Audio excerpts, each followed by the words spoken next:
depuis que vous êtes arrivé, Vous de savez la que confiance en vous et dans le peuple je l'ai sénégalais. envoyé au Caire le lendemain de mon élection pour me représenter au niveau des chefs d'État d'Europe et d'Afrique. Et quand il est arrivé, il y en a qui disent « Mais qu'est-ce qu'il fait là, celui-là ?» Mais il a dit « Je viens représenter le président de la République du Sénégal. » Autrement dit, le chef de l'opposition aura, après la nouvelle constitution, le droit de Absolument. s'asseoir à votre table et Absolument. d'être consulté de temps en temps. Absolument, il aura le statut du chef de l'opposition. Je n'ai pas la prétention de faire comme au Canada, mais pour moi, mon modèle, c'est le Canada. Mon modèle, voilà. Ouais, c'est un rôle rêvé d'être chef de l'opposition chez vous. Monsieur le Président, est-ce que vous avez une obsession chaque jour pour ne pas décevoir ceux qui vous font aujourd'hui encore, et pour longtemps sans doute, cette confiance? Tout à fait, mais je n'ai pas d'inquiétude parce que j'ai lancé des actions et je suis tellement sûr de mon fait que je suis sûr de pouvoir de ne pas décevoir les Sénégalais. Alors, Monsieur le Président, la Cité de la Réussite, naturellement, est heureuse et fière de vous recevoir aujourd'hui, mais elle veut aussi remercier celui qui a permis d'accueillir le Président du Sénégal ce soir. C'est un jeune Sénégalais qui est jugé par l'équipe de Sylvain Kern très courageux, surtout d'une extrême gentillesse et efficacité. Les organisateurs veulent remercier, s'il est là qui se montre, on le voit tous, Ibrahima Kondeto Niang. Voilà.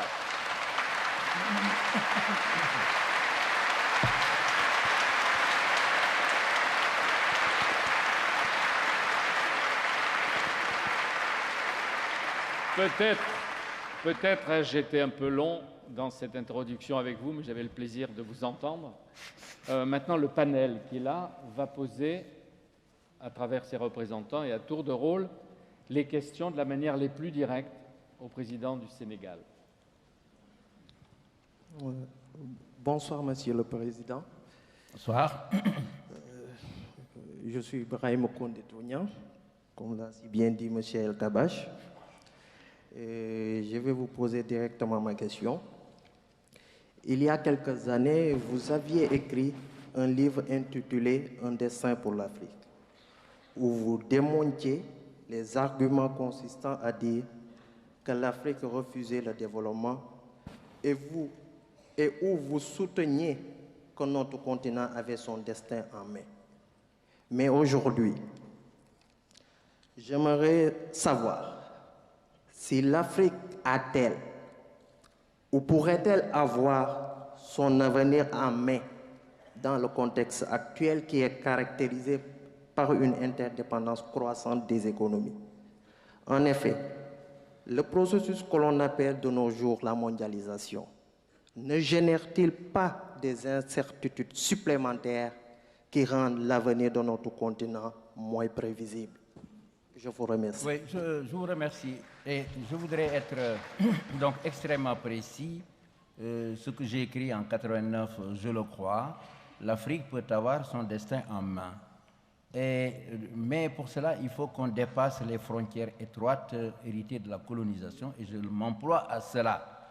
Et lorsque je dis que je suis prêt demain à être le gouverneur du Sénégal, comme le gouverneur de Californie ou du Massachusetts dans les États-Unis d'Afrique, je le pense très sincèrement. Et je prends cette disposition dans la Constitution du Sénégal, qui, dans un article, dit que le Sénégal ne ménagera aucun effort pour l'unité africaine, même au besoin sacrifier une partie de sa souveraineté. Et ça a été écrit avant moi. Cette unité africaine est difficile. Dans un destin pour l'Afrique, je vais penser ce qu'on fait aujourd'hui, c'est-à-dire un gouvernement, des institutions continentales. Mais entre-temps, moi, j'avais changé. Au contact des réalités, pour en revenir à des sortes de fédérations primaires au niveau de certains pays. Bon, mais d'autres ont repris cette idée d'institution continentale. Bon, j'ai pris le train en marche parce que je n'étais pas là quand ça a été lancé. Mais de plus en plus, je crois qu'à cette continentalité, il faut ajouter des fédérations primaires entre certains pays qui se ressemblent et qui ont un certain nombre de convergences, notamment en Afrique de l'Ouest, dans la zone de l'Union économique des États de l'Afrique de l'Ouest. L'Afrique doit prendre son destin en main. Il y a le contexte international, la mondialisation, la libéralisation dont vous avez parlé. Nous ne pouvons pas ne pas accepter que notre sort dépend de l'économie mondiale et que cette économie mondiale et sa croissance sont fonction de la liberté des échanges. Mais derrière cela, il faut prendre compte, il faut tenir en compte nos réalités, c'est-à-dire aucune de nos industries aujourd'hui ne supporte la concurrence étrangère. La meilleure de nos entreprises a un marché de 300 ou 400 000, 500 000 consommateurs. Comment voulez-vous faire la concurrence à des entreprises étrangères qui ont des millions de consommateurs? Donc tout le problème est là. Ne pas refuser la mondialisation, ne pas refuser la libéralisation, mais arriver à imaginer, par exemple, il y a des possibilités, n'est-ce pas, pour nous, nos industries, de trouver des alliés sur le plan international pour des joint ventures, n'est-ce pas, pour être des industries puissantes. Sinon, les industries africaines risquent de disparaître. Ce n'est pas du tout de la protection, mais simplement de savoir que nous allons dans la même direction, mais selon des pas différents. Alors, la mondialisation. La mondialisation, heureusement que, à Seattle, la France, l'Europe a considéré qu'il y avait des spécificités européennes dont il faut les tenir compte, mais nous aussi, nous devons faire la même chose. Mais il y a une négligence des États africains. Au moment où on discutait les accords de Marrakech, les États africains considéraient que ce n'était pas tellement important, n'est-ce pas, qu'il s'agissait de problèmes très généraux, et en réalité, on ne s'est pas battu à ce niveau-là. Mais c'est le jour de l'application, n'est-ce pas, en janvier de l'an 2000, que chacun s'est aperçu que cette application serait catastrophique. Alors, c'est un bon enseignement pour nous, c'est-à-dire quand on traite une question au plan international, il faut que les Africains s'y intéressent, n'est-ce pas, et qu'ils ne se considèrent pas comme en marge. Je donne un exemple pour terminer. Aujourd'hui, je m'emploie à propager cela, le problème de la transformation du Fonds monétaire international se pose concrètement. Il y a des tendances aux États-Unis qui disent que le Fonds monétaire international doit retourner à sa fonction primitive de 1945, c'est-à-dire d'être un organisme pour, si vous voulez, intervenir dans les déséquilibres conjoncturels, qui ne sont en fait le fait que des pays développés, et puis d'autres qui disent que le FMI doit continuer à avoir un rôle économique et social comme la banque. Eh bien, ces orthodoxes libéraux, ultralibéraux des États-Unis disent que le fonds est en train de faire le travail de la banque. Alors, donc, je crois que quand un tel débat se mène et dont dépend notre sort, il faut que les Africains aussi se jettent, n'est-ce pas, sur cette bataille. Et c'est pourquoi j'ai préconisé que l'OUA mette en place un système d'experts africains, n'est-ce pas, pour nous définir quelle doit être l'attitude de l'Afrique sur la réforme du système monétaire international et que nous, au niveau politique, qu'on défende cette position. Alors, l'enseignement, je veux dire que si nous voulons ne pas rater le coche, il nous faut nous jeter, n'est-ce pas, dans cette bataille des grandes idées, parce qu'en fait, ce sont des batailles des grandes idées. Moi, j'ai reçu le directeur général du FMI à Dakar. Eh bien, quand nous avons discuté, nous sommes tombés d'accord, il a compris mes idées. Cette bataille-là, il faut qu'on la mène. Merci de votre question. Bonjour, Yann Jaunet, étudiant de l'INSEC. Ma question rejoint un peu celle de mon collègue, mais est plus au niveau des cartels. C'est-à-dire qu'il y a deux gros types de cartels, celui de la De Beers au niveau des diamants et celle du pétrole au niveau de l'OPEP. L'Afrique a énormément de ressources agroalimentaires de base ou minières. Vous ne pensez pas que le développement économique passe par la constitution de cartels ? Voilà. Vous savez, d'abord, le malheur peut-être de certains pays africains, c'est d'avoir du diamant et du pétrole. C'est très curieux, mais voyez, la Sierra Leone, voyez la République démocratique du Congo, ou même des pays voisins sont venus occuper un territoire pour exploiter du diamant. Le pétrole, c'est pareil. Les pays qui ont du pétrole, c'est l'Angola, c'est le Congo de Brazzaville, et c'est un peu le Sénégal avec le pétrole de la Casamance. Donc, finalement, on se pose la question de savoir s'il est intéressant d'avoir des diamants et du pétrole, puisque de toute façon, on ne vous laisse pas en paix, on vous amène la guerre, et finalement, vous ne pouvez pas en bénéficier. Bon, c'est une boutade.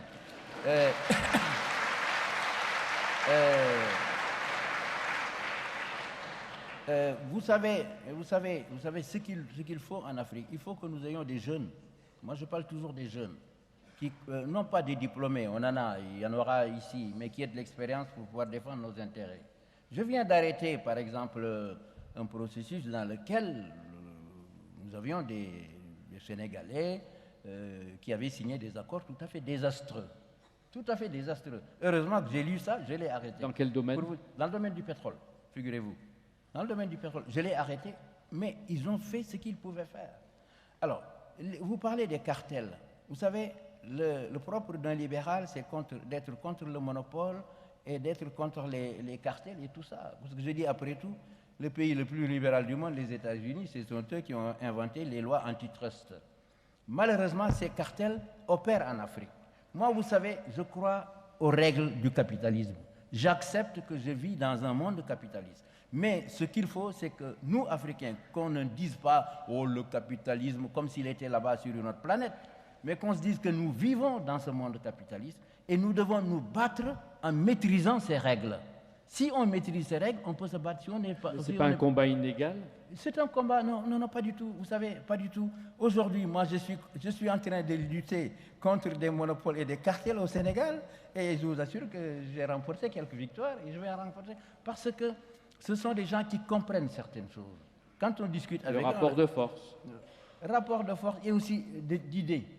Moi, je crois beaucoup aux idées. Je crois que très souvent, c'est que nous ne menons pas cette bataille d'idées. Moi, je me suis toujours dit qu'au lieu de jeter un sort, de vouer aux gémonies la Banque mondiale, les FMI, il vaut mieux se mettre en face et de discuter. Je vous donne un exemple.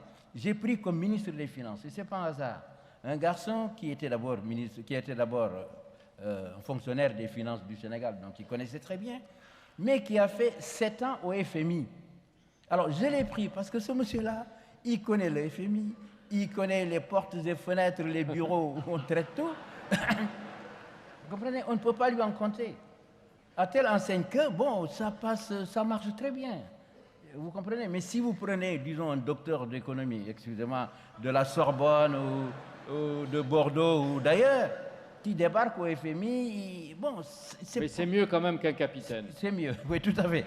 Mais c'est-à-dire que, moi je suis professeur d'économie, mais il y a des choses que nous ne leur enseignons pas. Ou alors c'est de la théorie, avant qu'ils s'habituent à la pratique, c'est autre chose. Bonsoir, Monsieur le Président. Vous avez cité cette phrase du général de Gaulle, « Les États n'ont pas d'amis, ils n'ont que des intérêts ». Alors je voudrais savoir quels sont les intérêts que peuvent porter l'Europe et la France sur le Sénégal et l'Afrique. À l'égard, je dirais, à l'égard... Je l'ai cité, c'est vrai. Vous savez, tout simplement parce que c'est la vérité. Je crois qu'il faut qu'on se dise la vérité. Si on ne se dit pas la vérité, on ne peut pas avancer.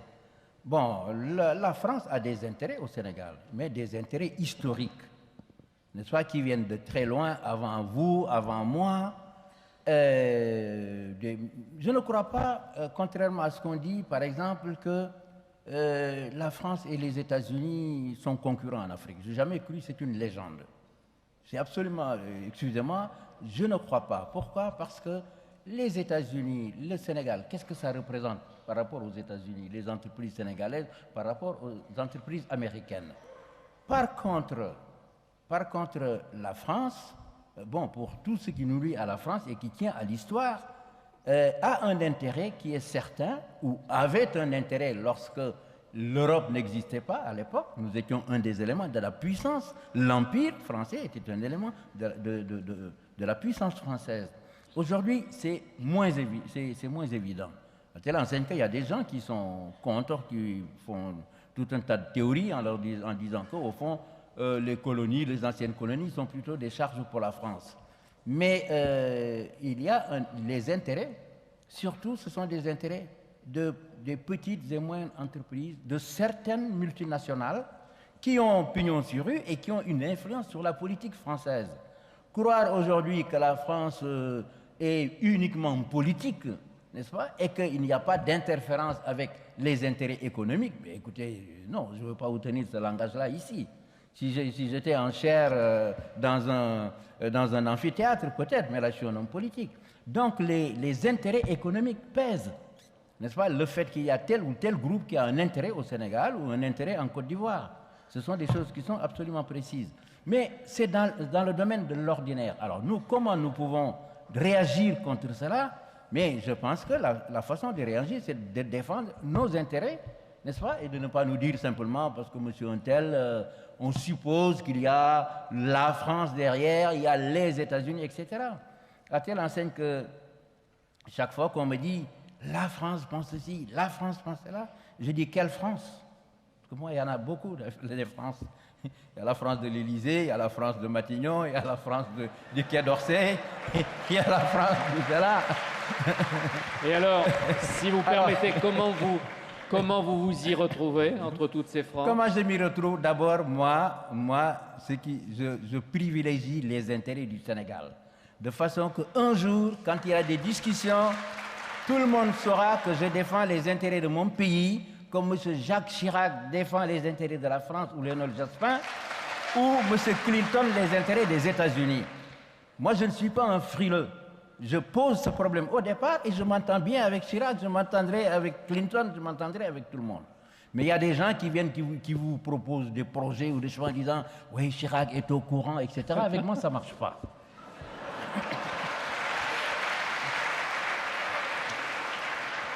Mais quelle idée vous faites aujourd'hui de la France, qui est présidente de l'Union européenne, à l'égard de l'Afrique et peut-être du Sénégal?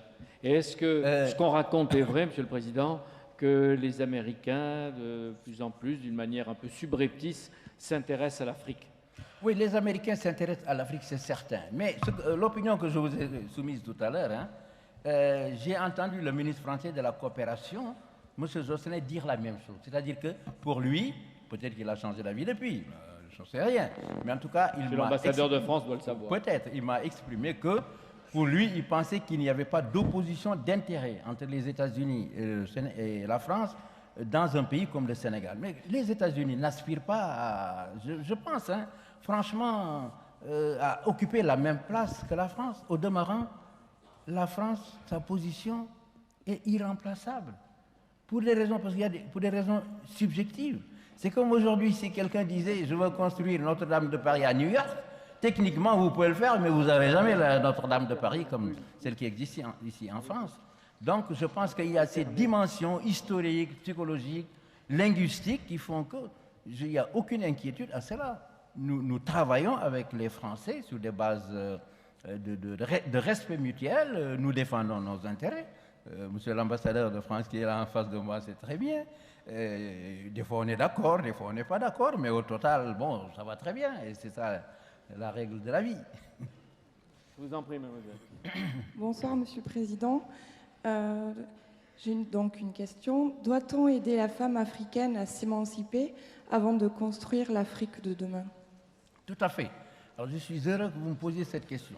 Parce que comme je l'ai dit tout à l'heure, j'ai fait inscrire dans la Constitution les droits des femmes, notamment les femmes rurales.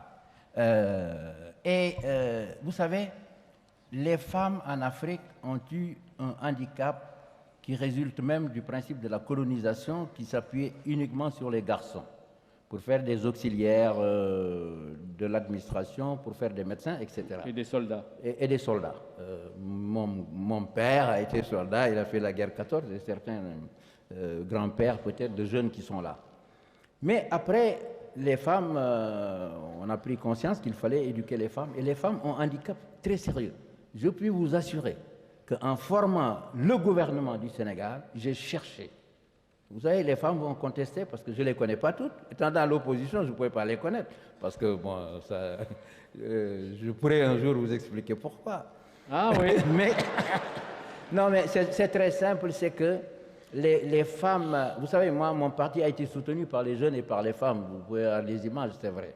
Mais les femmes intellectuelles, comme les intellectuels et les cadres de manière générale, n'ont pas, sauf dans les partis de gauche, n'ont pas milité réellement en politique. C'est ça la vérité. De sorte que, quand j'ai voulu former le gouvernement, j'ai voulu augmenter le nombre de femmes.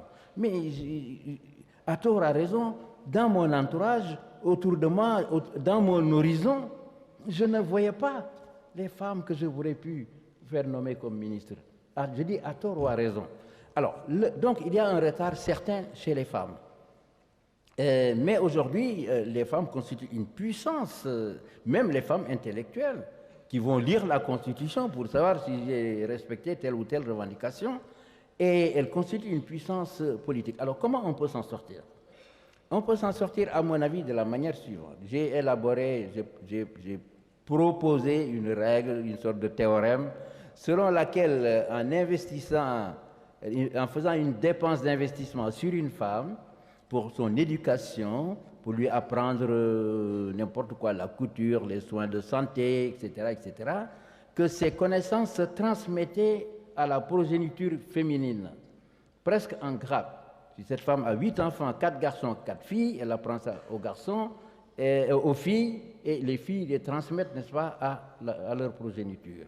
Mais que le père, n'ayant pas, lui, l'occasion de rester très longtemps avec ses enfants le jour, parce qu'il a tellement d'autres choses à faire, les éléments d'éducation qu'il transmet, n'est-ce pas, se transmettent de façon linéaire. Alors j'ai élaboré un principe, ça vaut ce que ça vaut, mais c'est une image, que la dépense dans l'éducation du garçon se propage selon une progression arithmétique, et que la dépense chez les femmes progresse de façon géométrique. C'est-à-dire qu'il vaut mieux, pratiquement, dépenser aujourd'hui chez les femmes, je parle en économisant, que chez les garçons. Et qu'en investissant, par exemple, plus du budget, les 2/3, n'est-ce pas, sur les garçons, on rattrape plus facilement le retard de l'Afrique qu'en faisant une égalité. Alors que la règle est tout à fait inversée. Si vous regardez par exemple les boursiers du Sénégal, vous avez quoi? Vous avez peut-être 1/5 de femmes. Donc il faudrait investir plus dans l'éducation des filles que dans l'éducation des garçons. Mais comme me disait quelqu'un, il m'a dit qu'il ne faut pas trop en parler parce que tu risques de perdre des voix aux élections. Mais non, les hommes suivront les femmes quand ils iront voter, Monsieur le Président. Mais est-ce que je peux vous demander si la nouvelle Constitution maintient ou interdit la polygamie? Non, la nouvelle Constitution ne se prononce pas sur la polygamie, parce que la polygamie est une institution traditionnelle très complexe. Mais nous avons offert aux jeunes filles la possibilité de contraindre le mari, pendant qu'il est jeune et amoureux, à signer qu'il ne prendra pas une autre femme. Maintenant, ça c'est...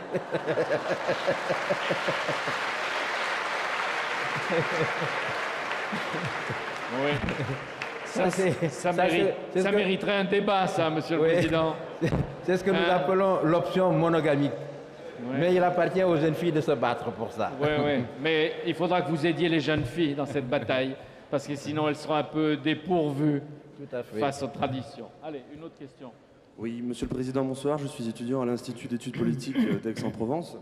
Nous entendons toute l'importance que vous attachez à la réalisation des principes de la démocratie. Vous avez aussi abordé le problème de l'illettrisme.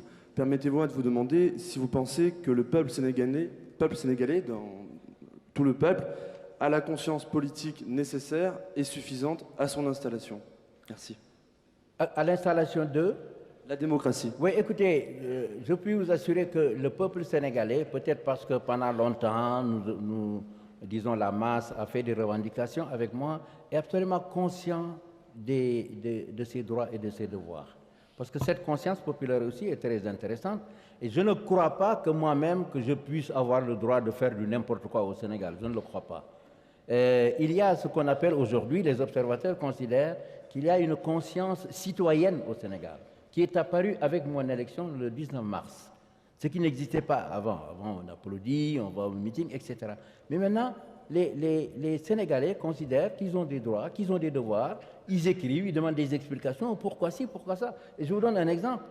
3 mois après l'installation du gouvernement, toute la presse sénégalaise, donnez-nous votre bilan, qu'est-ce que vous avez fait depuis que vous êtes là, etc.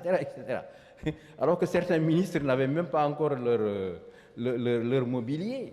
Eh bien, c'est le peuple qui nous a défendus dans les radios trottoirs. À l'unanimité, les gens disaient, mais enfin, laissez-les tranquilles, ils viennent de s'installer, les autres, ils sont là depuis 50 ans, ils n'ont rien fait, ils sont partis sans bilan. Et ceux-là qui viennent d'arriver, vous voulez exiger un bilan. Et je puis vous assurer que dans tous les débats, nous sommes défendus par le peuple. Ça veut dire quoi? C'est le peuple est conscient. Il suit les débats et il discute. Et les étudiants dont je vous ai parlé tout à l'heure, les élèves, ils ont fait ce qu'ils appellent les vacances citoyennes. Et ce n'est pas un hasard. Moi, je ne crois pas au hasard des mots. Vacances citoyennes, c'est-à-dire ils se sont mobilisés en tant que bons citoyens Moi, quand ils ont commencé, ils m'ont appelé pour lancer la journée. Pour lancer la journée des vacances citoyennes. Il y en a qui sont là, je dis non. Moi, je n'inaugure pas, je ne dépose pas de première pierre. Pour moi, c'est fini.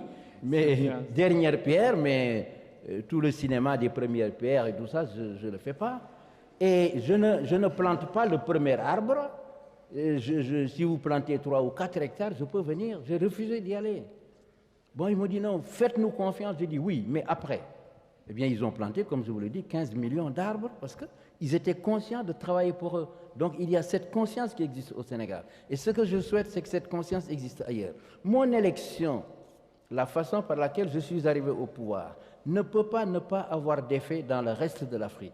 Autant sur les opposants que sur les gens qui sont au pouvoir. Sur les opposants, parce que de plus en plus, ils vont croire qu'on peut arriver au pouvoir par les élections. Avec un peu de prison, quelques ennuis, bon. Mais c'est très important. Mais les gens du pouvoir aussi savent que, comme je l'ai dit aujourd'hui, que le monologue du pouvoir s'est terminé en Afrique. Et dans le cas de la Côte d'Ivoire, je suis persuadé que l'opinion nationale qui s'intéresse beaucoup, qui a suivi les événements au Sénégal, va peser sur l'évolution qui va se dessiner là-bas à partir d'aujourd'hui. Par exemple, par le boycott. Mais, Monsieur le Président, vous, est-ce que ça veut dire que dans l'action, vous sentirez l'exigence des Sénégalais pour vos ministres, pour votre propre politique dans les mois qui viennent? C'est-à-dire que vous savez qu'ils sont là, quoi. Tout à fait. Vous savez que quand j'ai reçu les syndicalistes le 1er mai, parce que j'étais soutenu aussi par les syndicats, mais je leur ai dit, il faut revendiquer. Ils étaient surpris. Je leur ai dit, mais la revendication, ça fait partie de la vie. Mais revendiquer sans casser la baraque. Mais c'est par la revendication que je peux connaître les besoins des uns et des autres et arbitrer. C'est un élément de dynamisme économique et social. Mais pour vous dire que l'attitude positive des syndicats, c'est qu'il y en a un qui a fait son discours en disant « Monsieur le Président, pour nous déjà, maintenant, c'est l'objectif turbulence zéro. » Turbulence zéro. C'est un syndicaliste qui a dit ça. Et pas des moindres, c'est le syndicat des enseignants. Qui sont... Le rêve de Claude Allègre. Le rêve perdu. S'il vous plaît.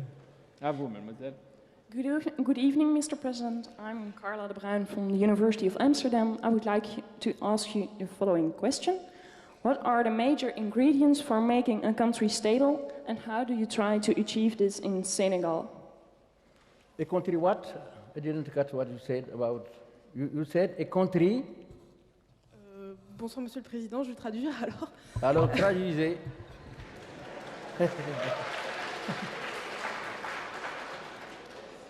Donc la question était quels sont les principaux ingrédients pour stabiliser un pays et comment faites-vous pour essayer d'atteindre cette stabilité au Sénégal? Bien, est-ce que je réponds en anglais ou en français? Non, en français, parce qu'après il faudrait traduire et puis je sais pas. Si alors, donc, vous savez, c'est vrai, il y a un problème de stabilité. Mais la stabilité, comment je compte l'assurer? D'abord, j'ai été élu à 58%, ce qui est important. Ensuite, je vais faire un référendum populaire. J'espère faire mieux que 58%, ce qui va consolider donc le régime. Et au-delà, nous allons faire des élections législatives. Et ces élections législatives vont, je l'espère, nous donner une majorité à l'Assemblée nationale. Donc, sur ce plan-là, la construction est solide. Mais de l'autre côté, je vous ai dit tout à l'heure que j'organisais l'opposition. Je ne veux pas que l'opposition soit tenue en marge ou ignorée, mais le dialogue avec l'opposition, la reconnaissance officielle de l'opposition avec ses droits et en instituant un chef de l'opposition, ce dialogue démocratique permet la stabilité, mais une stabilité dynamique où tous les problèmes se traiteront par le dialogue. Est-ce que je peux demander à quelqu'un que vous connaissez déjà, qui est maintenant champion du monde de Scrabble, de vous poser une question? On va d'abord l'applaudir, lui, parce qu'il est bon.